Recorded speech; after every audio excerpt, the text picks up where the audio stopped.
part of the purpose of a true humanities education is to transmit the difficult to acquire knowledge that actually allows people to become wise enough to forestall that inevitable deterioration towards an idiot and vengeful egalitarianism. Yes. Right? It takes a lot of training. Now, you know, you said you had taught ancient languages for example, to minority students, and people listening might think, well, what the hell good is that? And well, first of all, there isn't anything you can do to empower people, which is a word I hate, more effectively than to teach them how to be deeply literate and historically knowledgeable.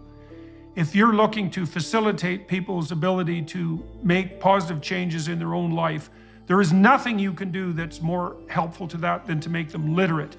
And if you want to help them understand who they are in the deepest sense, over and above the superficial attractions of tribalism, let's say, you have to educate them deeply in this historical realm that requires the acquisition of explicit knowledge about the central nature of the human being. And that would be the distinguished citizen, let's say, someone capable of upholding the responsibilities of a citizen, and someone worthy of the rights that are part and parcel of that.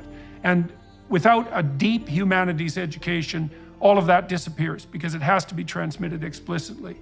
And so that was the proper role of the universities for years. It was.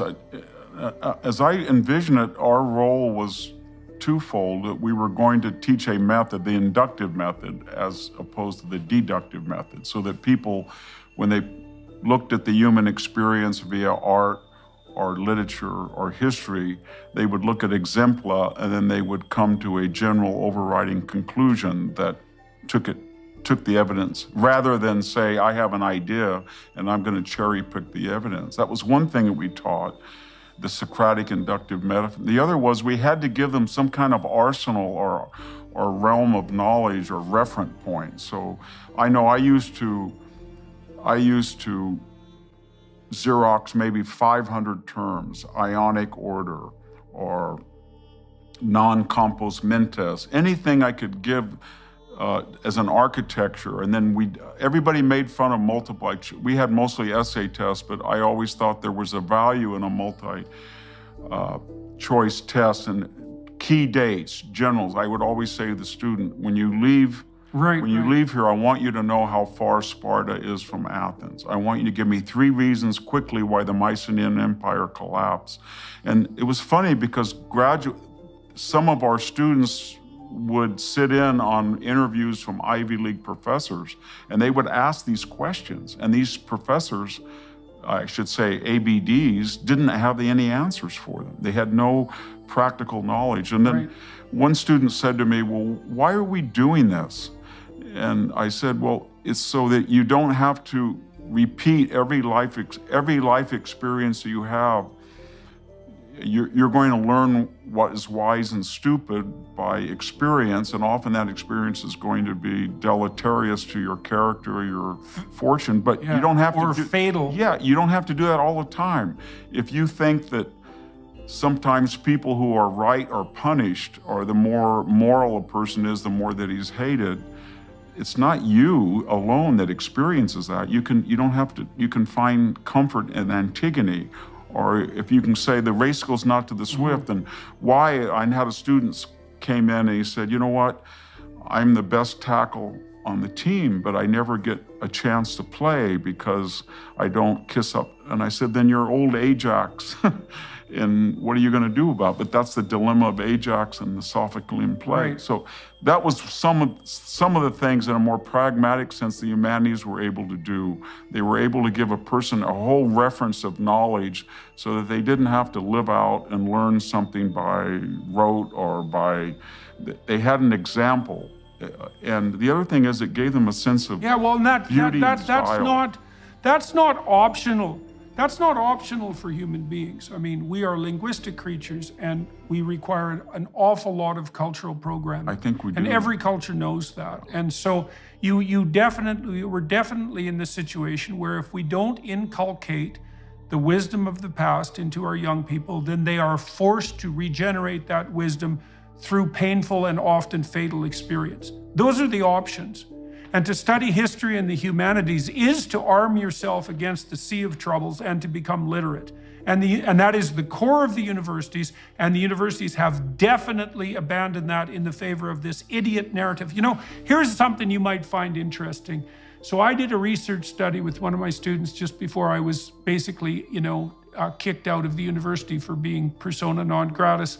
And we investigated two mysteries. The first was there a coherent set of beliefs that you could describe as politically correct?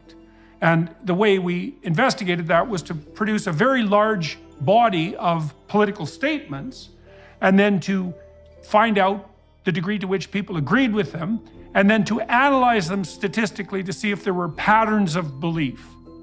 And we found two patterns of belief that were obviously commensurate with the notion of a politically correct set of beliefs. And one of them was like a politically correct liberalism, and the other was politically correct authoritarianism. And there's been quite a bit of research on the psychological front with regards to politically correct authoritarianism in recent years. So first of all, there is such a thing as politically correct beliefs, and there's an authoritarian version. But then you might also ask yourself, what predicts whether or not people will believe these theories? You know what the biggest predictor was? This is so horrible. It was low verbal intelligence. It was a bigger predictor than verbal intelligence is a predictor of grades or socioeconomic outcome. It was 0.45, a correlation whose magnitude you never get in a social science study, a walloping effect. And then the subsidiary predictors were, being female was one of them, being agreeable in temperament, which is a feminine personality temperament, and then having taken any courses that were essentially propagandistic in nature. And so part of the reason that people fall for this simplistic set of ideas is because, well, they are simple, and they're very attractive to people who want or require a unidimensional view of the world in light of both of its simplicity, let's say, but also its underlying proclivity also to identify a convenient enemy. I think that's true. I had a student, I mentioned it in the Dying Citizen, but I had a student who once said to me, well, you know, this country is very unfair because Wyoming has one senator, I think at the time it was for 400,000 residents. And California at that time, we were 30 million, now it's 41. But we have to have 15 million people, and we only get one senator. And I said, now why would that be? And he said, because the founders were not democratic. I said, yes, but why weren't they fully democratic? And do you have, the House was going to be elected the whole House flips every 2 years. It represents 750,000 people. So it is democratic, but it's balanced by the Senate that flips every 3 years. I mean, 1/3 only flips every 2 years. You have to be older. It represents states. It's America as defined by the individual 50 states, not the people. That's the House. And this then is balanced by the executive. And the person was so arrogant because he was so ignorant, but he had got this catchphrase in his mind that America's a democracy and therefore the Senate's not democratic. And then, so I was very interested in this. And so I went in, when I was doing I didn't realize there was a whole body of scholarly literature attacking the Senate from law schools and from political science departments. The Senate is sort of the last target of the left. They're trying to change it. There's a whole body of research showing just how toxic and conservative and anti-liberal it is because it doesn't represent people. It represents states, and that the representatives in some states, senators in some states, have larger constituencies than Senate and the other. And the Supreme Court has already ruled one man, one vote as it pertains to House districts, and therefore it must rule that the Senate, each senator must be proportionally equal. Yeah, well, you know, it's not that, look, you can see that the idea of a distributed democracy has an instantaneous intuitive appeal.